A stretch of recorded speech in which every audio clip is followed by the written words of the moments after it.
All right, the new season of The Bachelorette aired last night, and there is a twist. So for the first time ever, there will be two Bachelorettes vying for the same group of men. So both Gabby and Rachel were featured last season on The Bachelor.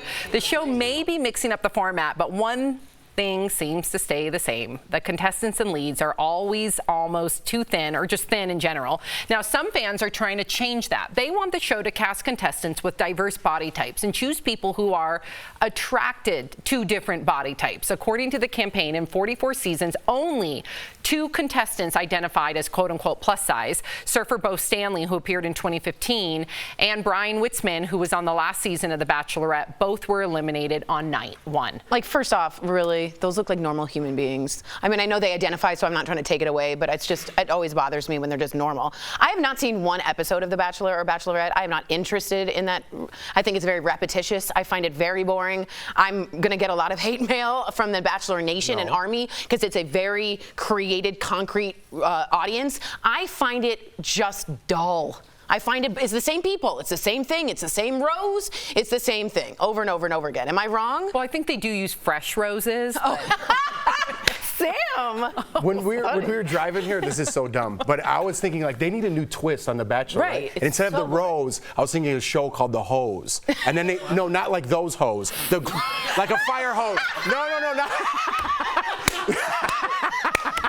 I didn't know it was going to come out like that. I swear to God. I'm talking about like a fire hose. Oh, yeah. So you line them up, and then when it's time for them to go home, fire hose them right off the stage. Wouldn't that be way better than The Bachelor? I would watch that. I actually would. I didn't know it was going to go. Yeah. I wasn't thinking that.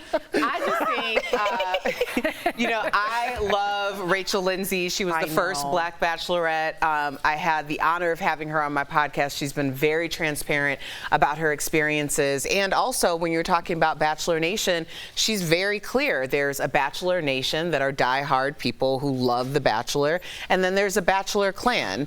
And those are people who really want the show to stay white and thin and with zero diversity. And she's also been a major scapegoat for a lot of the fallout for The Bachelor. And it's been for very Chris unfair. Harrison. People are literally saying Chris Harrison was fired because of her. It is the craziest thing ever. So really, to get more into it, I would suggest, because she's the only person who can really speak to that, but she speaks openly about it. She writes about it in her book. She had an article in Vanity Fair, and I think that she very telling. Very telling. Right, because she experienced it. Exactly. Wow.